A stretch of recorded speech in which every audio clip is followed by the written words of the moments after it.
A visyon ko Primeiro-Ministro Mike Ayman tin pa país Aruba pa um Aruba sustenível na anha 2020. Tá visyon ko ta relata na estúdio ofereci na Robert F. Wagner Graduate School of Public Service, ko ta fakultad di New York University. Pa motivo aqui estudiante na nga hayong lectura di Primeiro-Ministro Mike Ayman relacionar riba tópico di sostenibilidade. The Wagner School is a school with an urban planning program, a public and nonprofit program, so policy, and the students are studying public policy and management, and a health policy and management program. And so they are getting degrees in that. So it's also an interdisciplinary school around public service.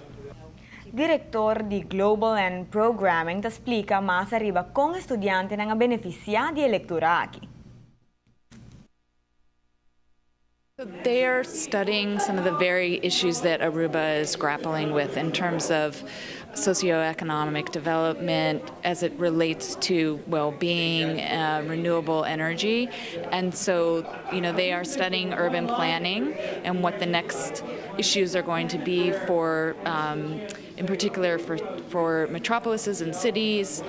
They're also studying implications of global health and development, issues around development and how they impact health and planning. So it's very relevant to the things that Aruba is working on now and their plans of becoming 100% sustainable in 2020.